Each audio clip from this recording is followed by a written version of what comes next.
Pakisabi sa katabi mo, salamat, kasama kita ngayon. At sa lahat po ng nanonood sa amin today, kami po ay nalulugod na kayo makasama sa aming pananambahan. Let's bow our head, let's pray together. Tayo po ay lumapit sa Panginoon, tayo po ay makikinig ng Kanyang mga salita.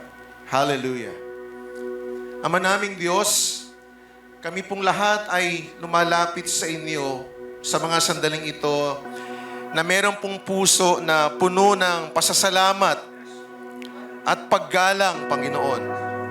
Na sa aming pagtitipon ngayon, kami ay makikinig ng iyong mga salita. Hinihiling po namin, O Diyos, ang iyong patnubay at karunungan. Dalangin po namin na buksan niyo ang aming mga puso at isipan upang na sa ganon ay tunay naming maunawaan ang mensahe na iyong ihahayag sa mga sandaling ito.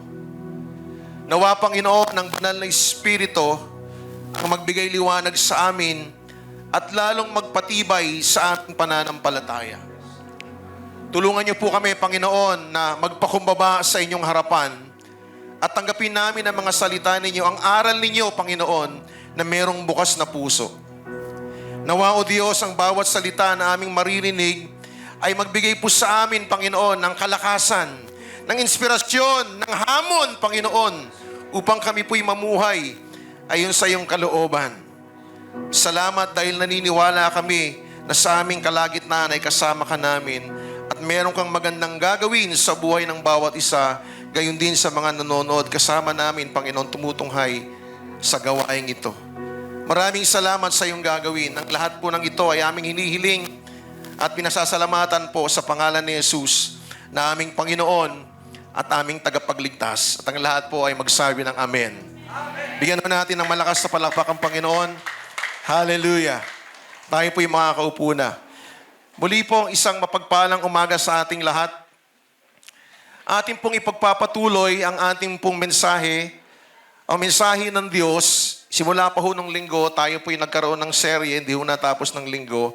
At ating pong papatuloy ang ating pag-aaral sa salita ng Diyos na may pinamagatang Coronation Day o Heaven's Coronation Day or Christian's Coronation Day. Praise the Lord. Now, binibigyan din po ng mensaheng ito ang kahalagahan po ng paghukom sa harap ng trono ni Kristo. Tayo pong lahat bilang mananampalataya, darating po ang sandali at panahon na tayo po'y haharap sa Kanya. Kaya pakisabi sa katabi mo, handa ka na bang humarap sa Kanya? Yan po ang katanungang ating sasagutin. Hallelujah. At ang paksa po natin ay meron pong malalim na kahulugan para sa atin bilang mananampalataya. Sapagkat ang paghukom po sa harap ng trono ni Kristo ay isang mahalagang aspeto po ng ating pananampalataya. Naniniwala po tayo ng salita ng Diyos ay hindi nagbabago. At ang lahat na nakasulat sa salita ng Diyos ay magaganap. Wala pong makakapigil dyan, sabi ni Jesus Christ. Heaven and earth will pass away, but His word will never pass away. Kaya aasahan po natin ang mga kaganapang ito. Hallelujah. Kaya muli, pakisabi sa katabi mo, handa ka na ba sa araw na ito? Sabi po natin, nakaraang pong linggo sa 2 Corinthians chapter 5, verse 10, sabi po ng Biblia, sapagkat tayong lahat, pakisabi nga po, tayong lahat. Now, I am not talking about unbelievers. I am talking about all Christians, all believers. Pwede ho bang magtaas ng kamay ang lahat ng mga believers today? Pumalakpak ng malakas. Hallelujah. Tayo pong lahat, sabi ng Bible, ay magpapakita sa harap ng hukuman ni Kristo. Bakit po? Sabi ng Biblia, upang ang bawat isa ay tumanggap ng ayon sa mga bagay na kanyang ginawa sa katawan, ayon sa mabuti o masama. Yan po yung isa ho sa mga supporting verse natin sa ating pag-aaral. But before that, let's continue to read our reference for today. Balikan lang ho natin ang ating reference. Ito po yung nakalagay sa English version, nasa harapan po ninyo, para ho sa mga nanonood sa atin today. Sabi po ng Bible in verse 10, ayon sa kagandahang loob ng Diyos sa akin, si Pablo pong sumulat dito, inilagay ko ang pundasyon. Sabi niya, tulad ng isang mahusay na tagapagtayo. Sabi niya, iba naman ang nagpapatuloy sa pagtatayo ng gusali. Ngunit dapat maging maingat ang bawat nagtatayo. Pakisabi sa katabi mo, maingat na pagtatayo. Sapagkat wala ng ibang pundasyong maaring ilagay maliban sa nailagay na. Walang iba kundi si Jesucristo. Palakpakan natin si Jesus na ating pinaglilingkuran. He is the cornerstone. He is our foundation. May nagtatayo na gumagamit ng ginto, pilak o mahalagang bato. Meron namang gumagamit ng kahoy, damo o dayami. Verse 13, makikilala ang uri ng gawa ng bawat isa. Kasama ka na rin kapatid, nakikinig ngayon, nanonood sa amin, kung ikaw ay Kristiyano. Sa araw ng paghukom, sapagkat mahahayag, sabi ng Bible, sa pamamagitan ng apoy, kung anong uri ang ginawa ng bawat isa. Kung itinayo sa ibabaw ng pundasyon ay hindi masunog, sabi ng Bible, tatanggap ng gantimpala ang nagtayo noon. Gusto niyo ba ng ganong uri ng gantimpala? I am so excited to receive this reward from God. Ngunit kung masunog man, mawawalan siya ng gantimpala. Gayon man, maliligtas siya. Kaya lang ay para siyang nagdaan sa apoy. So hindi po natin usapin sa kaganapang ito ang kaligtasan. Sabi ko sa inyo last Sunday, even ang ating mga kasalanan, tinapos na ho ni Jesus yan sa krus ng Kalbaryo. Can you say amen to that? Hallelujah. Sapagkat ang ating pag-uusapan ay ang paghukom na hindi kaligtasan ang tatalakayin, kundi mga gantimpala. Are you excited sa mga gantimpalang ito na mismo ang Diyos na nangako sa ating batay sa ating mga gawa? Sabi na nabanggit kanina, sino mang magtatayo sa ibabaw ng saligan, ng ginto, pilak, mahalagang bato, tingnan natin lahat ng gawa natin. Kasi sabi ng Biblia, masama o mabuti, isusulit natin sa Kanya. Amen? Yung pong mga gawa natin ay susuriin sa liwanag ng ating intensyon at motibo. At wala po dong lingid sa harapan at mata ng Panginoon. Naniniwala po ako, even this moment, this time, tayong lahat naririto, alam po ng Diyos ang laman ng ating mga puso. Alam po ng Panginoon ang laman ng ating mga isipan, ang kalagayan ng ating espiritu, ng ating pananampalataya. So today, ipagpatuloy ho natin ang ating pag-aaral, Heaven's Coronation Day. And a challenge for all of us, hindi lang po paalala ang mensaheng ito, kundi hamon para sa ating lahat ng sa ganon. Kapag dumating tayo sa kaganapan yun, sa harapan ng Panginoon, wala tayong agam-agam, wala tayong pangamba. Bagkus meron tayong kapayapaan, wala tayong panghihinayang. Sapagkat habang tayo nabubuhay sa mundong ito, ginawa natin ang tama at nakakalugod sa harapan ng Panginoon. But maybe today, may pangamba kayo. You are not ready to face Jesus. You are not ready to face the judgment seat of Christ. But I tell you, there's always chance, there's always hope. Bibigyan tayo ng panahon ng Panginoon para mapaghandaan natin ang lubusan ang magaganap po sa kalangitan na ating pong pag-uusapan. Hallelujah. So as we journey through the events sa mga buhay natin, especially we are living in the end times, okay?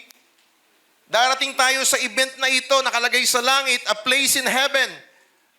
After the rapture, yung mga maiiwan dito, yung mga hindi sumampalataya kay Kristo, yung mga hindi naglingkod kay Kristo, yung inayawan si Kristo, hindi nagbigay ng oras si Kristo, mananatili sa mundong ito, at sinasabi ng Biblia, makakaramas ng tribulation. But all of us, habang nasa heaven, glory to God. There will be a judgment seat of Christ. In fact, dalawang event po yan. Meron pong tinatawag na marriage supper of the Lamb na hindi ko na ho mababahagi sa inyo sa mga susunod pong panahon. So today, I would like for us to continue to take some time to look into this event known in the Bible again as the judgment seat of Christ. Amen. Glory to God. And I pray that this message will speak to us, and I pray that these messages, hallelujah, will continue to stir up our hearts para tayo po ay maglingkod ng tama sa Panginoon. Hallelujah. Hindi po ako nangangambang sabihin sa inyo. Maybe some of us today, hindi pa talaga ready. Hindi pa talaga handa. Kumbaga, marami pa tayong agam-agam kung talaga bang handa na tayong makaharap sa Panginoon. But again, I want you to know na maaari tayong gumawa pa ng mas marami pang mabubuting bagay. Amen, para sa Panginoon. Dahil we know that the fruits of our journey will be rewarded as a Christian. Ito yung araw, ito yung sandali na kung saan maririnig natin ang tinig ng Panginoon. Sasabik po ba kayo dito? Sabihin niya, well done, good and faithful servant. Na mapapakinggan mo mismo sa labi ng Panginoon because of this reward. Sabihin sa'yo, well done, Brother Tom. Well done, Sister May. Well done, Sir Junri. Di ba? Well done, lahat ng Christian na naglingkod, nag-serve kay Lord. Good and faithful servant. But being good and faithful, sometimes even this day, parang questionable sa ating mga buhay. So today, I would like you to open your heart today. I challenge every person in this room, even sa mga nanonood sa amin, to allow the Lord to speak to your heart this morning. And I want you to be ready when that day arrives. Hindi po sinungaling ang Panginoon. Mangyayari po yun. Hallelujah. And just like our message last Sunday, there will be 3 aspects of that great day na kinakailangan natin pansinin. So please kindly allow me to share it again sa inyo bilang continuation. Sabi ko sa inyo last Sunday, the judgment seat of Christ is a day of intimate discoveries. Amen? Matutuklasan mo yung lahat ng mga gawa mo, sabihin mo, ay, nagawa ko pala yun. Matutuklasan mo, di ba? Akala ko tama yung ginawa ko, pero sablay pala. Akala ko yung oras na nilang ko, okay lang, pero sa harapan pala ng Panginoon, hindi pala nakakalugod. A day of intimate discoveries, intimate in a sense, nakaharap mo ang Panginoon.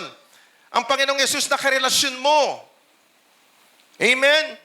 Sabi ni Pablo kanina, bilang sa 2 Corinthians chapter 5, sabi niya, that he laid the foundation.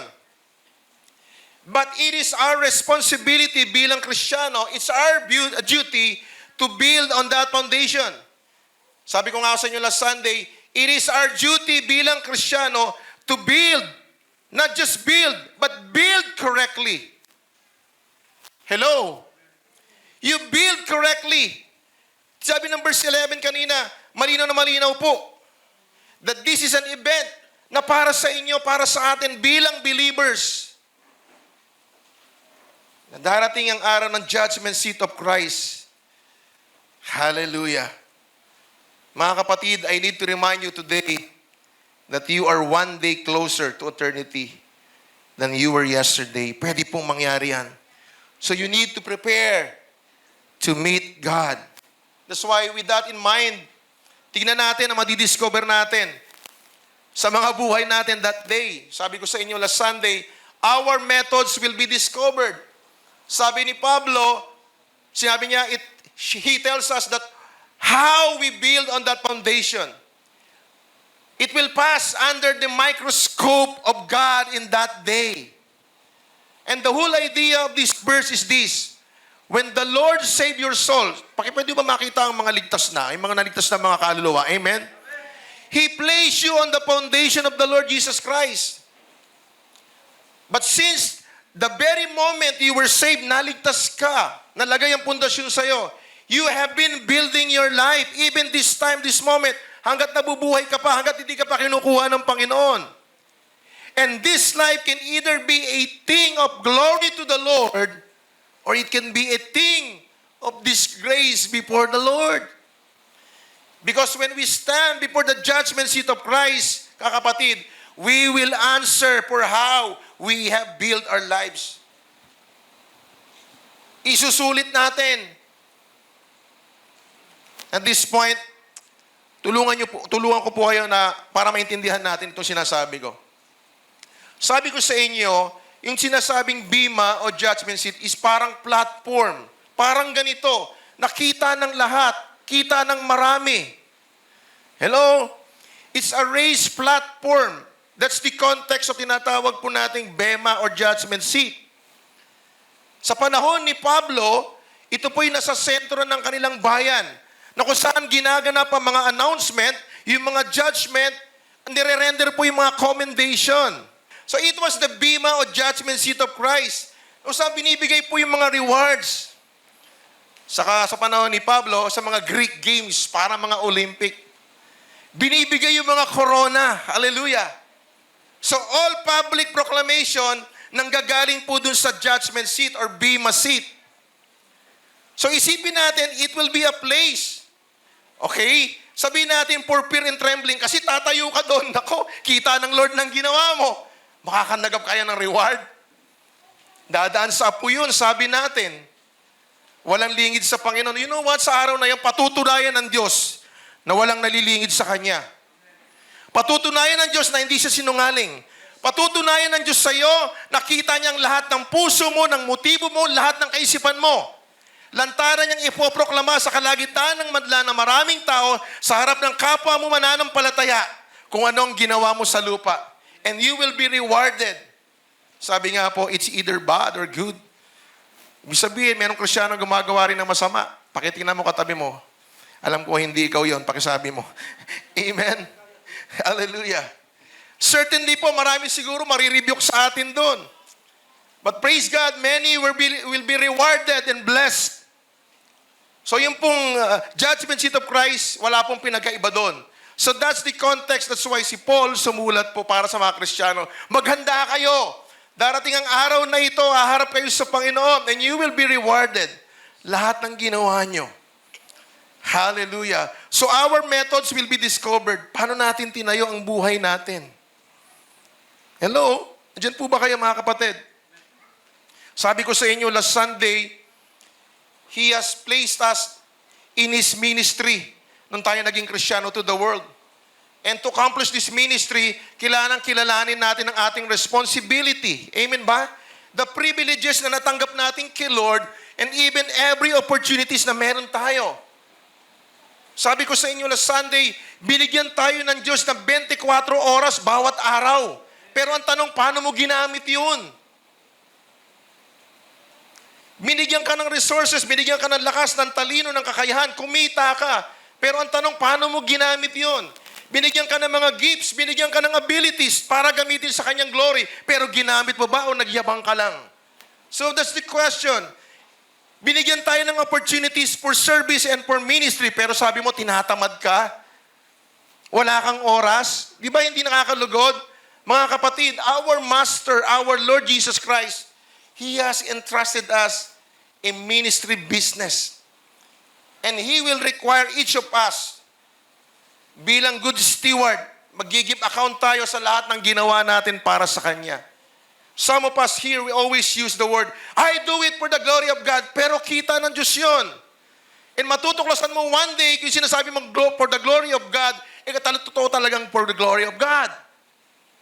Hallelujah. So our methods will be discovered. Magugulat na lang tayo. Ha? Nagawa ko pala yun. Kakahiya. Of course, hindi ka papahiya ng Panginoon. In a sense, sasabihin sa iyo ang kasalanan mo. Pero manghihinayang ka. Because you will discover the methods in building your life. Sabi, our materials will be discovered. Because there are two possible categories of materials, sabi sa Bible, from which we construct our spiritual life, our spiritual house. Number one, there are worthy materials. Merong mga bagay kang ginawa, mga materialis na yari sa ginto, sabi ng Bible. Yari sa pilak, yari sa precious stones. Sabi ko sa inyo, this refers to things that are precious, valuable sa harapan ng Panginoon, beautiful. Hindi basta nasisira, hindi natitinag. And I do believe these are also things that survive and even thrive kahit anong matinding pagsubok naranasan. Amen? So this picture, the kind of works that the Lord will bless in that day, yari sa ginto, yari sa pilak, yari sa precious stones. Kapatid, kamusta ang gawa mo? Yari ba sa ginto? Yari ba sa pilak? Kamusta ang buhay mo? Paano ka nabubuhay bilang isang Kristiyano? Paano mo binibuild ang buhay mo bilang isang mananampalataya? And the kind of works that every believer, just like me, just like you, okay, gagawin natin yon as we journey to this world hanggat di pa tayo kinukuha ng Panginoon. But there are also worthless materials. Nayari lang sa kahoy. Nayari lang sa hay, sa stubble. na kapag nasunog, sabi, dadaan sa apoy, mawawala lang, magiging abo lang. So this refer to those things that are temporary. Nawawala eh. Sorry for my word. Ugly, pangit na mga gawa.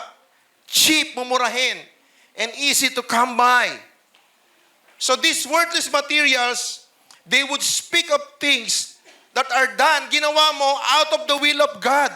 Akala mo tama, pero hindi pala kalooban ng Diyos. Kaya ang madidiscoveryhan mo eh. Worthless pala yung ginawa ko na yun. Hello? Or things that are done out of mean spirit. Or things na ginawa mo out of selfishness. Etc., etc. So, they differ from other materials.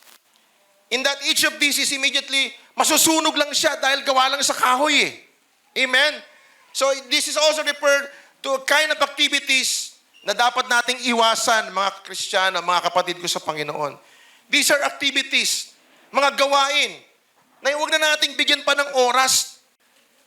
Pinagbubuhusan natin ng lakas ng panahon, worthless na lang pala. Masusunog lang din pala sa harap ng Panginoon when judgment seat of Christ come. So sabi ko sa inyo, how does one determine the difference between works na masusunog at hindi masusunog? Alam niyo, madali lang sagutin yan. Today, kung nakikinig ka, paano mo tinatrato ang ibang tao? Paano mo pinakasisamahan ng ibang tao? Binigyan ka ng impluensya, paano mo in-exercise ang authority na nasa iyo? Paano mo ginagamit ang bawat talento, mga kaloob, mga skills, mga abilities na binigay sa iyo? Alam mo, paano mo ginamit yan? Kung ginamit mo sa hindi magandang kaparaan, masusunog lang yan. Walang enta, mawawala. How you use your resources? Paano mo ginamit? Paano mo ginagamit ang yung oras na binigay sa iyo ng Lord? By the way, 24 hours lang po tayo everyday ha. Sino sa inyo nito merong 25? Pakatas nga ako kamay. O sabing kulang ang oras ninyo. Minsan may mga sasabing kulang ang oras ko. Hindi ho. Pare-parehas tayo ng 24 oras. Amen? So kung tatanungin tayo, masusunog ba yan o hindi? How much we suffer for the Lord? Yan po yung mga katanungan. Paano tayo tumakbo sa takbuhing binigay sa atin ng Panginoon? How we run the race God has chosen for us. At bilang isang Kristiyano, of course, we know, we have the old nature, we have weaknesses sometimes, may mga struggle tayo, meron pa nga tayong mga stronghold. So how effectively we control our old nature? Yan, baka worthless materials yan. Another challenge, ilang kaluluwa, okay, ilang tao ang naligtas dahil sa buhay mo? Yung magandang patotoo mo, yung witness mo bilang Christian, how many souls you win for God? How many souls you win for Jesus? Baka tumanda ka ng Kristiyano, wala ka pang nadadala sa Panginoon. Bato-bato sa langit, tamaan mo, parang ako yun ah. How we react to temptation. Every day, we face temptation. But as a Christian, how we will react to temptation? Amen? Do you love the rapture? Kayo ba'y nasasabik sa muling pagbabalik ng Lord? How do you love the rapture? O ngayon, okay lang. Di pa naman siguro babalik si Lord. Hello? How faithful you are to the Word of God. Faithful kita sa asawa natin, faithful tayo sa trabaho natin, faithful tayo kung kanino man, faithful tayo sa career natin. Dami natin, faithful tayong lahat. Faithful husband, faithful wife, faithful student, faithful. But how faithful you are to God. How faithful you are to the Word of God. Sa akin bilang Kristiyano, bilang leader, how faithful I am to the flock of God. Dahil isusulit ko yan sa Panginoon. Glory to God. Nandiyan po ba kayo, mga kapatid? So it's worthless materials, and we will discover that materials kung paano natin ginawa. Maybe today, nangangamba kayo, naku, nagubos ako ng oras. Yung mga ginawa ko, hindi nakakalugod kay Lord. Kapatid, may chance pa bumawi. Uy, nasayang yung oras na yan. Kita lahat ng Panginoon yan. Isusulit natin yan kay Lord. Papatunayan niya that day. Even this time, itong mga sandaling ito, kita niya ang puso mo. Kita niya ang kalagayan mo. Kita niya ang motibo mo. Kita niya lahat. Hallelujah. And of course, bilang Christian, tayo po'y pinagkatiwalaan ng ministry. Pwede po bang makita ang merong ministry sa church? Tas po kamay. May ministry. Amen. Tas po kamay. O po kayo mahiya. Because time will come, our ministry will be discovered. Sabi ng verse 13, the verse 13 let us know that all our works, sabi ng Bible, lahat ng gawa natin will be put to the fire. Now, sabi ko, ba't may apoy pala sa langit? Sabi ng Biblia, ang mata ng Panginoong Diyos is a blazing fire. Kaya wala nakakaharap sa Panginoon, natutunaw lang eh. Amen. Nandiyan po ba kayo? And somehow, the Lord will apply the fire of His judgment to the things we did in this life sa buhay natin. And sabi ng Bible, they will be made manifest. The word manifest. Ibig sabihin, it will be made known publicly. Makikita ng maraming mananampalataya rin. That's the meaning of the word manifest. Kaya kami nakikita kayong, ang dami niyang ministry, nakakaingit. Napaka-busy niya sa ministry, dahil ginagawa sa Panginoon. Lagi nasa church. Hello? However, behind the things na ginagawa nila, ano ba yung kanilang motibo? Baka naman self-serving motive lang. Hey, listen, darating ang isang araw na yon. Okay? Their works will be burned. Masusunog lang. Yung iba naman gumagawa ng ministry na wala nakakakita pero ginagawa lang kay Lord. Pag dumaan sa apoy, hindi masusunog. Bakit? Gawa sa ginto. Tunay, dalisay, hindi 295, hindi Orocan. Alam ng Lord yan. Dahil sabi ng Bible, their works will abide. Ang gusto ko pong sabihin sa inyo today is hindi mo pwedeng sabihin, tingin kayo sa ating paligid, eto si kapatid, sa church talaga yan. Talagang matutum talaga yan. You cannot say that. Only God ang pwedeng magsabi nun. Hindi mo pwedeng sabihin, eto, ang daming reward nito pagdating sa langit. Hindi mo masasabi yon. Because on that day, hey, listen, there will be no hiding. Walang taguan dito. Walang taguan ng katotohanan. Kung dito tinatago ang katotohanan sa harap ng Panginoong Yesus, lantad lahat yon. And it will be made manifest. Oh, di ba, nararamdaman nyo na yung nangangamba kayo? Naku, kaya ata ah. Nandiyan po ba kayo mga kapatid? Because every motive that we have, every work, every secret thought, every secret deeds, every self-serving motive will be revealed for us to see. Because the fire of Christ's judgment will make the truth known. Are you ready for that? O hindi pa rin? I am sure that this sermon, this message, na preach ko po ay maaring, marami na akong nabigay na sermon bilang pastor. Maybe ibang mga sermon doon, sunog lang din. Kasi baka nag-preach ako para lang masihan ng mga nakikinig sa akin. Para masabi lang, wow, pastor, galing mo. Pwede pong sunog po yun. O nag-preach ako just to tickle someone's ears. Sunog lang din naman yun. Maybe I preach to them. Alam niyo, yung mga nagpipreach, parang mas marami pang joke kasi sa salita ng Diyos. Nakakatakot, no? Tapos sasabihin ng mga miyembro, hindi ko nakalimutan yung joke ni pastor. Nakalimutan yung salita ng Diyos, pero yung joke ni pastor, hindi nakalimutan. Masusunog lang din yun. Hala, nandiyan po ba kayo?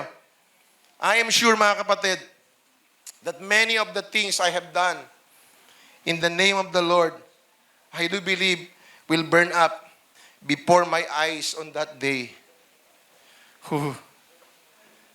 You know what? Hindi ko na pwedeng palitan, balikan po yung nakaraan. I cannot change the yesterdays of my life. But listen, mga kapatid, just like you today, I encourage you, you can do something about the tomorrows. Amen? So, hindi lang tayo pinaalahanan, hinahamon din tayo na mensaheng ito, no? Aba, kailangan mabuhay na ako para kay Lord talaga. So, what is the bottom line? Ibig sabihin ganito, lahat ng tinatago mo, kita ng Lord. Lahat ng sikreto mo, alam ng Lord.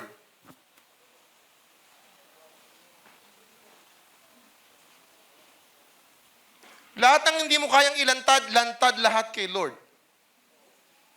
Because one day, we will stand before Jesus. We will stand and face Him in judgment. Ulitin ko hindi para kayo ilagay sa impyerno. Iba ho yung white throne judgment. Okay? By the way, speaking of judgment, kasi sa Bible po, meron din pong judgment na tinatawag na white throne judgment. Alam niyo sabi ng pahayag, hey, listen, sa mga nanonood po sa amin today, hindi po sinungaling ang Panginoon. Sabi niya sa pahayag o Revelation chapter 20, verse 11 to 15, sabi ng Bible, listen, pagkatapos nito'y nakita kong isang malaking trono puti at nakaupo doon. Sabi ng Bible, naglaho ang lupa't langit sa kanyang harapan at hindi na nakita pang muli. At sabi ng Bible, nakita akong nakatayo sa harap ng trono ang mga namatay. Sabi, maging dakila at hamak. Makinig po kayo, at binuksan ang mga aklat. Sabi ng Bible, binuksan ang isa pang aklat, ang aklat ng buhay. At sabi, hinatulan, ito yung isang judgment, ang mga patay ayon sa kanilang ginawa, batay sa nakasulat sa mga aklat. Sabi ng verse 13, makinig po kayo, inuluwa ng dagat ang mga patay na naroroon. Inuluwa din ng kamatayan at ng daigdig ng mga patay ang mga nakalagak sa kanila. Sabi, hinatulan ang lahat ayon sa kanilang mga ginawa. In verse 14, nakakatakot. Pagkatapos, tinapon din sa lawa ng apoy ang kamatayan at ang daigdig ng mga patay. Ang lawa ng apoy ay ang pangalawang kamatayan. Verse 15, makinig kayo. Itinapon sa lawa ng apoy ang sinumang hindi nakasulat ang pangalan sa aklat ng buhay. Siguraduhin mo ang pangalan mo nakasulat sa aklat ng buhay. Dahil kung hindi, sabi ng Biblia, tatapon ka sa lawa ng apoy. Here's another judgment. Iba ho yung judgment seat. Nakakatakot, no? Maaaring iba sa atin, hindi ako naniniwala dyan. But I tell you, hindi po pwedeng magsinungaling ang Diyos. Ang nakasulat sa Biblia, mangyayari. Amen? Nang nabasa ko pa isa pa, medyo nalalayo lang ako ng konti. But I want you to understand this. Sa Revelation chapter 21, verse 5 to 8, sabi ng verse 5, pagkatapos ay sinabi nakaupo sa trono, si God po yun, pagmasdan ninyo, binabago ko na ang lahat ng bagay. Glory to God. At sinabi niya sa akin, isulat mo, sabi niya, maaasahan at totoo ang mga salitang ito. Huwag mong pagdudahan. Maaasahan dahil totoo ang salitang ito. Sinabi pa rin niya sa akin, naganap na. Sabi ni Jesus, ako ang Alpha at ang Omega, ang simula at ang wakas. Kaya ang sino mang nauuhaw ay bibigyan ng tubig na walang bayad na mula sa bukal na nagbibigay buhay. Verse 7, ito ang makakamtan na magtatagumpay. Sabi po ng Bible, at ako'y magiging Diyos niya at siya naman magiging anak ko. Pwede po bang makita ang kamay ng mga anak ng Diyos today? Amen? But verse 8, listen, subalit malagim ang kasasapitan ng mga duwag, ng mga taksil, ng mga nagpasasa sa kasuklam-suklam na kahalayan, ng mga mamamatay tao, ng mga nakikiapid, ng mga mangkukulam, ng mga sumasamba sa Diyos-Diyosan at lahat ng mga sinungaling. Biblia po nagsabi noon, ang magiging bahagi nila ay sa lawa, listen, ng nagliliyab na supre. Ito ang pangalawang kamatayan. So there's another judgment for unbelievers. Hindi ikaw to, kapatid. Pero kung titingnan mo, kung hindi pa nakasulat ang aklat mo sa aklat ng buhay, ang pangalan mo sa aklat ng buhay, be sure today nakasulat ang pangalan mo sa aklat ng buhay. Nandyan ba kayo, mga kapatid? Sa mga nanonood sa amin, God loves you. Gusto ng Panginoon isulat ang pangalan mo sa aklat ng buhay. But you have to recognize that you are a sinner. You need a Savior. You need Jesus Christ. Hallelujah. At ang pinag-usapan namin dito is about coronation. It's about the reward para sa mga believers. Kaya pumalakpak ang mga tunay na mga Kristiyano mananampalataya. Glory to God. We will discover that. Intimate discovery, our methods will be discovered. Our materials will be discovered. Our ministry will be discovered. Hallelujah. And I pray this morning, also, makikita natin mga sarili natin, paano ba ako naglilingkod kay Lord? Because our ministry will be discovered. Hallelujah. Pangalawa po, I will continue. Malapit na po ako magtapos. The judgment seat of Christ is a day of intense delight. Bakit ko nasabi? Of course, marami pong mangyayari with the judgment seat of Christ. Siguro nga po hindi maganda sa pakiramdam ng iba sa atin, ng marami sa atin. But listen, not everything will be bad. Hindi po. In fact, for many, Hey, listen, the judgment seat of Christ will be the moment na lahat ng trials na na-experience mo, lahat ng mga pagsubok na naranasan mo sa buhay, lahat ng mga testing, mga circumstances, kala mong hindi mo kaya, they are worthy. Hallelujah. Because that day will be literally the crowning moment. Praise God. Rewarding moment. Recognition moment. Kaya nga unang-una kapatid, there is a potential pong nabanggit sa verse natin.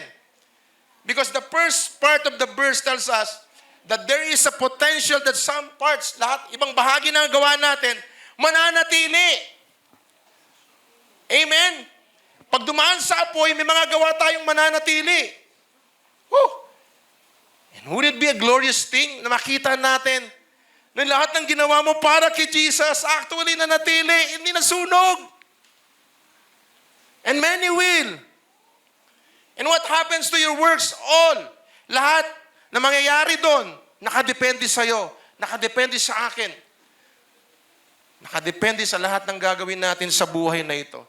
But there is a potential na nasabi po doon. Meron tayong mga gawang mananatili, and I do believe it will be rewarded. Amen? There's a promise na na-mention po doon. Because those things that remain, yun po yung magiging basihan ng ating mga rewards. The Lord Jesus will honor us by giving us rewards for the things we do for Him. Lahat ng ginawa natin para kay Lord, i-reward niya. And that is almost beyond belief. But the Bible, I will give this sa inyo. Isa-isahin ko lang po, mabilis lamang po. Ang Biblia, mga kapatid, nagsabi po ng 5 crowns, 5 corona po, that are available as rewards para po sa mga tapat na mga Kristiyano. For the faithful saints of God. Isa-isahin ko lang. Mabilis lang po yan. Nandiyan po yung mga references. Number 1, the incorruptible crown. You will be awarded for your faithfulness to the Lord. Kapatid, are you faithful to God? Wala na po nagsasabi ng amen. Are you faithful? Because your faithfulness will be awarded. Ang tawag doon, incorruptible crown. In 1 Corinthians chapter 9, verse 25. Kaya ako sasabihin mong, parang ayaw mo na, gusto mo nang tumalikid ko, Lord, hindi mo na kaya. Parang hindi mo kaya maging tapat sa Kanya. Hey! Let me remind you that there is a corruptible crown nakasulat sa Bible. Pangalawa, the crown of life. Sa lahat ng mga Kristiyano nag-endure, na-overcome nila lahat ng kanilang mga temptation and experience, naranasan, mga struggles. Hey, how many of you every day na parang piling nyo laging tinetempt? But you know what? There is a crown of life for the Christian who endures and overcomes temptation. Ako, my prayer is this, na lahat ng kahinaan ko, lahat ng mga mga temptation na, mga tukso, layuan mo ako, kay rami ng sinirang mga bahay, tahanan. Tinetempt tayo ni Satan. But listen, there is what we call the crown of life. When we endure and overcome temptation. Sa buhay ko, I will personally tell you today, honestly, there are many temptations na nakaharap ko, pero napagtagumpayan ko, pero alam lang ng Lord yun. And I was so excited to receive this crown of life. Question, are you excited to receive this kind of crown? Wala kayong temptasyon na nararanasan sa buhay. Hallelujah. Pangatlo, there is a crown of rejoicing. Sino yun mga nakatanggap ng crown of rejoicing? These are the soul winners. Kung meron kang nadala, mga Kristiyano, mga hindi mananampalataya sa paanan ng Panginoon, inabot mo, sinera mo ng salita ng Diyos, nag-mission ka, nag-soul win ka, nag-evangelize ka, nadala mo sa Panginoon. There is what we call crown of rejoicing. Sabi sa Bible yan. Ayaw nyo yan? O gusto nyo? Gusto ko yan, so I will win souls for Jesus. All of us, gusto natin ito. Amen ba? So let's just win soul at the feet of Jesus. The crown of righteousness, ibibigay po ito doon sa mga nag-anticipate and live in the light sa muling pagbabalik ni Jesus. If you are excited, if you are faithfully serving the Lord, if you anticipate, if you are ready, amen, handang-handa ka na sa muling pagbabalik ng Lord, this is the crown of righteousness, sabi ng Bible. The crown of glory, ibibigay po ito sa mga faithful ministers. Hindi lang mga pastor, kundi mga lingkod ng Panginoon who give themselves to lead and feed the flock of God. Nakalagay po sa Bible yan. I'm so excited with this kind of crown, the crown of glory in 1 Peter chapter 5, verse 4. Now, listen. Bakit ko nabanggit yan? Because we need to understand na lahat ng ginawa natin sa pangalan ni Jesus will be blessed and will be rewarded. Amen? Maaaring hindi man tayo nakatanggap ng mga recognition, hindi man pinahalaga ng ibang tao mga ginawa natin, mga servisyon natin, hindi naman nakita ng ibang tao. Yung kinakainang i-post ko sa Facebook. Nakita ko sa Facebook one time, nagbibigay ng ng pagkain, ayuda. Pag-abot, video mo ko. Nung binabot, kinuha ulit. Tapos pinost. Wow.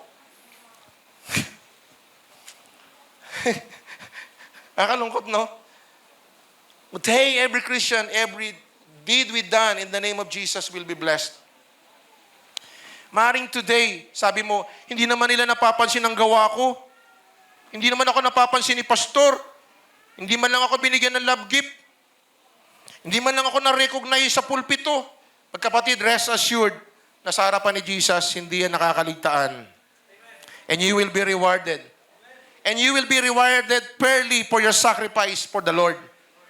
Kaya magtiis ka, magtiyaga ka, maglingkod ka, huwag kang mapagod. Amen. Magpagal ka, magpakasipag ka sa gawain ng Panginoon. And lastly, God will apply the fire of His judgment to our works. At lahat ng ginawa natin para sa Kanya and for His glory alone will pass the test and we will be rewarded accordingly, sabi sa Bible. Now, nagtatanong po ako, sabi ko, Panginoon, bakit po kami tatanggap ng maraming korona? Ano gagawin namin sa langit pag natanggap namin? Yehey, marami akong korona. Oh, dami kong korona. Sa'yo, kunti lang. Ganun ba? Tatanggap tayo ng corona, tama po ba? Ang tanong lang, kung tatanggap ka ng corona, kung hindi, talagang hindi ka masisiyahan yan. But my question is this, why is God going to give us crowns?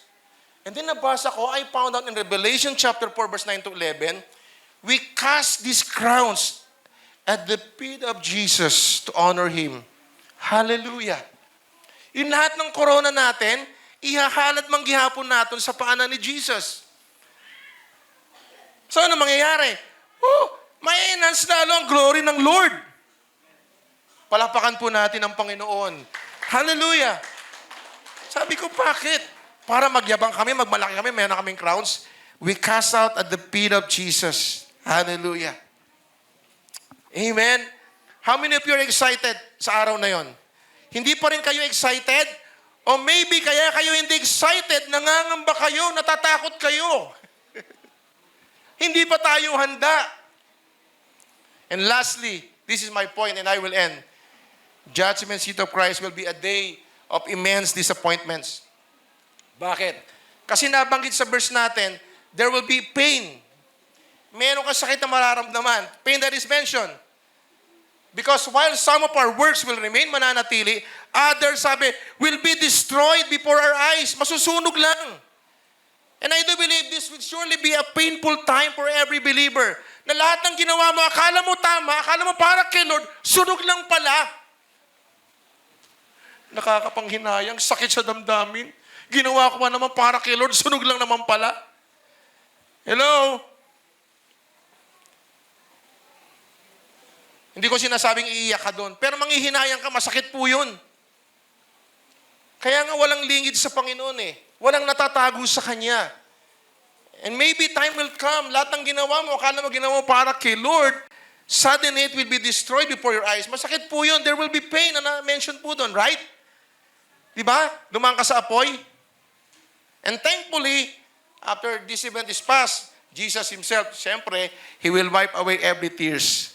Sabi ng Bible. Amen? Yung ating mga past life will be remembered no more. Sabi sa Revelation 21 verse 4. Pangalawa, there is a price that is mentioned. May nabanggit na price doon. Sabi sa verse kanina, He shall suffer loss, sa English kanina. Ibig po sabihin nito, yung mga believer, mawawalan po ng reward. They will lose the reward. And he could have earned his life kung gumawa lang siya ng tama. But some would teach us that even earned rewards na natanggap natin will be lost too. Pwedeng mawala. However, Sabi ko nga ako sa inyo, God is just. Amen? God is just. So this probably refers po to what the believer could have earned. Marami sa atin, makikita natin mga rewards earned by others. May manghinayang tayo, shit, dami niyang reward. Kunti lang. Pwede, di po ba? Sana sa akin yun eh. Di po ba? Kung naging tapat lang ako kay Lord, kung ginawa ko lang para kay Lord, sana sa akin din yun eh. No, I'm not, nag-ano lang ako. Pero parang ganun eh, right? Sino sa inyo yung classmate mo? Dati wala namang honor. Pagdating ng grade 6, naging valedictorian, naging honor.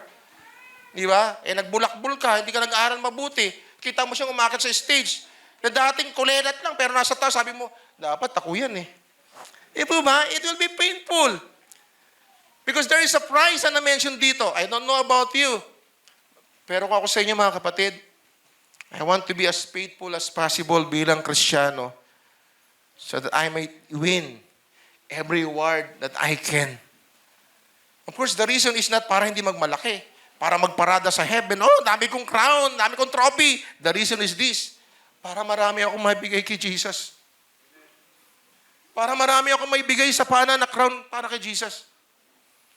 Para lalong ma-enhance ang glory ni Jesus. That's it.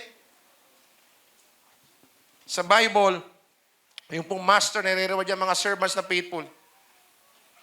Hindi para i-bless lang ang servant, kundi lalo yung master mag-glorify. And I do believe this is the whole thing na gustong sabihin po nito. There is a price that is mentioned. Kaya ako sa inyo mga kapatid, beginning this day, begin to live for Jesus. Begin to serve Jesus. Mag-umpisa ka magbigay ng oras para kay Jesus. Huwag kang manghinayang sa oras para sa Panginoon. Huwag kang manghinayang sa oras ng paglilingkod para sa Diyos. Huwag mong panghinayangan ng oras, sakripisyo, talento mo, abilities mo, mga gifts mo binigay para kay Lord because you will be rewarded. Pero yung ginagawa mo, habol mo lang, reward ng tao, mawawala lang din yan. But I am excited sabihin ng Lord, lahat ng pinagpaguran mo, lahat ng sakripisyo mo, will be rewarded. Kapatid, are you excited with that reward? O sabihin mo lang, okay lang, kahit wala, basta sa langit man ah. Mahihingit ka lang dun. Amen? And lastly, there is a promise na nabanggit po dun. Pansinin niyo po that the believer, okay, who may see His work, makikita niya, sunog lang lahat ng ginawa niya, papakita ng Lord, dadaan sa apoy eh. Makikita niya. Sabi niya, ay, kala ko, okay. Umatin pa naman ako nung Sunday na yun. Nagtaas pa naman ako ng kamay. Nag-give pa naman ako, tapos sunog lang. Alam ng Lord yun. Kaya pakisabi sa katabi mo, kilala ka ni Lord. Sabi mo sa katabi mo, walang natatago sa Kanya. Amen? That's why I cannot stress it enough that the issue here, hindi po about salvation eh. Okay? Hindi po kaligtasan ng issue dito. Kasi settle na ho yan when you receive Jesus. Kaya sabi ko sa inyo, maybe today, ay hindi ko na kailangan yung pastor. Basta ako, ligtas na. Basta ako, ano gusto kong gawin sa buhay na ito, okay na ako, basta ako, ligtas na ako. It doesn't matter, pastor. Kapatid, if you are really saved, if you are really Christian, you won't think that kind of life. Dahil gagawa ka pa rin habang nabubuhay ka para kay Lord, para kay Jesus. Ang oras mo dapat para sa Kanya. Ang lakas mo dapat para sa Kanya. Ang anumang meron sa'yo dapat kay Lord kasi Siya ang nabigay sa'yo niyan. But when you look at your life, paano mo pinahalagahan ang buhay na yan? Ang oras na yan sa buhay mo. Ang talentong yan. Ang kakayahan na yan. Paano mo ginamit? Are you using that for the glory of God? O para sa sarili mo lang? Para yumaman ka, para magmalaki ka, para maging sikat ka? No way. It will be burned someday. Sayang. Sayang yung promise. I really thank God that I am saved forever. Pinasasalamatan ko siya that nothing can ever change that. Glory to God. However, I want to have something to show para sa buhay ko. Na kapag dumating ang araw na yon, I will receive crown and I will lay that crown at the feet of Jesus. Ganoon din po ba kayo mga kapatid? Or you're saying, oh, okay lang, wala. Pero ako sa inyo kapatid, I will live for Jesus. I want that reward to lay down at the feet of Jesus. Ayoko makita na lahat ng gawa ko masusunog lang. I want some crowns to lay at Jesus' feet. Kapatid, how about you? Even this morning, how about you? I am pastor preaching with all my heart because I do believe someday that one day darating yon. And all of us at ang ginawa natin will be rewarded. Maybe some of you gusto na sumuko. Maybe some of you because of the challenges bilang Kristiyano, gusto mo na bumitaw. Gusto mo na maging unfaithful. Gusto mo nang kalimutan ng Panginoon. Akala mo okay lang. But time will come. Yung sinasabi mong ginagawa mo sa buhay mo para kay Lord, nakakalungkot. Kung ito'y masusunog lang. Hello? So in conclusion, mga kapatid, well, if these verses have taught us anything, siguro ito magtuturo sa atin. Ito yung turo po sa atin na meron pong dalawang paraan para sirain ang buhay natin. Unang-una, maling pundasyon. Because if you have no Jesus in your life as your foundation, kung wala kang Jesus, sayang, sa impyerno ka lang mapupunta. Pangalawa, faulty materials. Kristiyano ka nga, pero anong uri ng materials ang ginagamit mo sa pagtatayo ng buhay mo? Kapatid, of the utmost importance of today's message is for every person, tayong lahat bilang Kristiyano. Let's determine that kind of foundation that we build sa buhay natin. Because I do believe only those houses built on the Lord Jesus Christ, ang buhay na tinayo lang para kay Jesus Christ. Amen. His death, His resurrection will stand, sabi ng Bible. Lahat mawawala, magpe-perish in the wave of God's great wrath. Kapatid, I challenge you sa mga nanonood sa amin. Are you saved? Do you have Jesus in your life? Jesus is not religion. Jesus is our Savior. Be sure, before you end watching this streaming, all of us, maybe Christian ka pero hindi pa sigurado, be sure before you leave this building today, build your life on the right foundation. And build on the right kind of materials. Use gold. Gamitin mo ang gold. Gamitin mo ang silver and precious stone. Build your life for the glory of God. Build your life with good actions, attitudes, right motives. Kahit walang nakakakitang ibang tao, kahit walang blessing, kahit walang recognition, but you are doing that for the glory of God. Hindi po yung gawa sa kahoy. Kita yan ng Panginoon. So if you know that your works are going to burn up that day before your eyes, baguhin mo na ang pananaw mo sa buhay mo. Because someday you will miss out on some of the glorious things God has for those who are faithful stewards. Gusto niyo ba ng ganun? Nang bahay na tinatayo mo, giba-giba, sira-sira, parang walang pako, parang walang ayos, itsurang bahay nga pero sa loob gulo-gulo. Gusto niyo ba ng ganung buhay? Sa labas okay ka pero sa loob gulo-gulo. Kapatid, build your life that honors Jesus. Beginning today, this morning, my challenge is this. The choice is yours, mga kapatid. The choice is yours.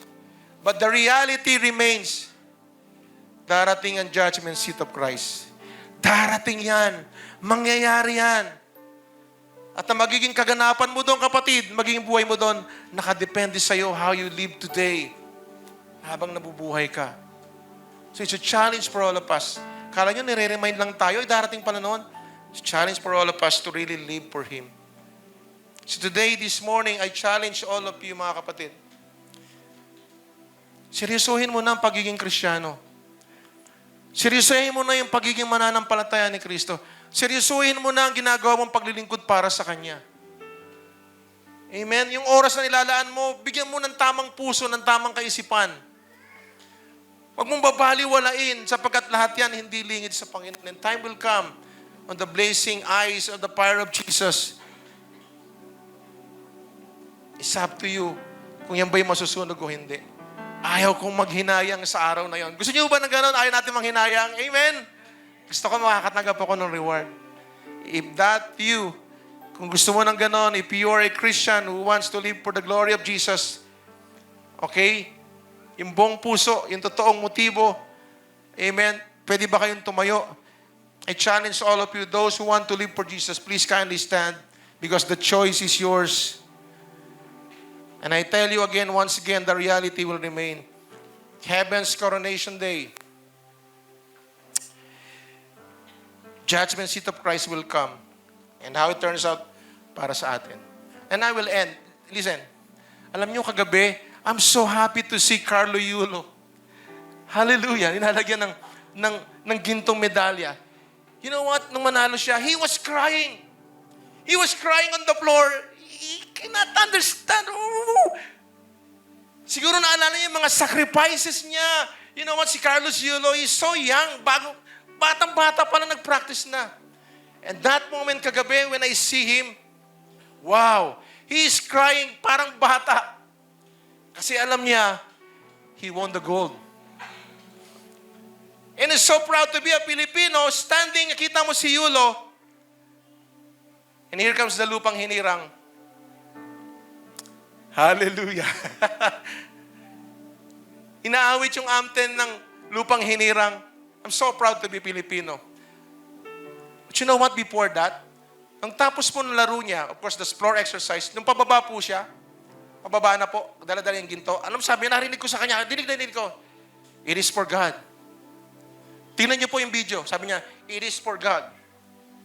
Cannot forget that.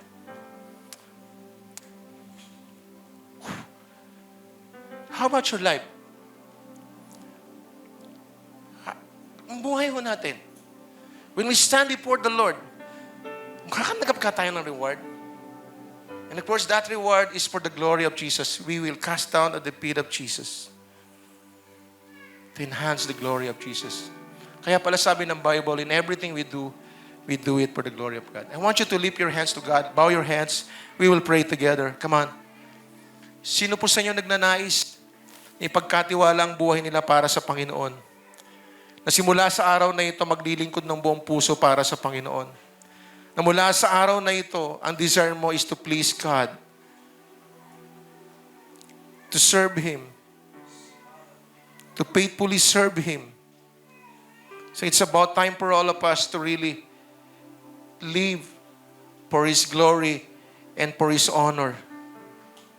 Kapatid, tulungan sana tayo ng Panginoon na magpakumbaba sa umagang ito. At tanggapin natin ang mensaheng ito na mayroong pagpapakumbaba. Sabihin natin, Panginoon, gusto ko pong maging handa sa araw na yon. Gusto ko, Panginoon, na sa paghukom sa harap ng trono ninyo, Panginoon, maging kaluguran po ako na hindi po masasayang lahat ng ginagawa kong pagpapagal para sa inyo. Lord, ang aming panalangin, Panginoon, yung mga gawa namin, kapag sinuri na sa liwanag niyo, Panginoon, makita ang aming tamang intensyon at motibo. Panginoon, ang mga ginawa namin ayon sa iyong kalooban ay magdadala sa amin para sa gantimpala. At ang mga gantimpalang aming matatanggap, Panginoon, ay magbibigay kasiyahan sa aming pagtanggap ng pagkilala mula sa inyo, Panginoon. So today, Father God, nakatayo kami, nakataas ang aming kamay. Nagsasabi, Panginoon, bigyan niyo kami ng malinis na puso. Siyasatin niyo mga puso namin, Panginoon. Pinapahayag namin ang aming mga kasalanan dahil naniniwala kaming tapat ka at makatarungan para kami patawarin sa aming mga kasalanan. Linisin niyo po kami sa lahat ng kalikuan, Panginoon. Tinadalangin po din po namin, Lord, habang nakatas ang aming kamay, ng mga buhay namin, Lord God, ay itaguyod namin sa kalooban ninyo, hindi sa kalooban namin, Panginoon. Na anumang aming gawin, Panginoon, mula sa puso na gaya ng sa Panginoon at hindi sa mga tao. Na nalalaman na mula sa Panginoon, tatanggapin namin, Panginoon, ang gantimpala na bigay ninyo sapagkat si Kristo ang aming Panginoon. And lastly, Lord, as we lift our hands, God, kinukuha namin ang pagkakataong ito, Panginoon, para magawa namin ay suriin ninyo. Inaanyayahan namin, Panginoon, ang iyong kapangyarihan. Makita ninyo, Panginoon, sa puso namin ang kagalakan at integridad.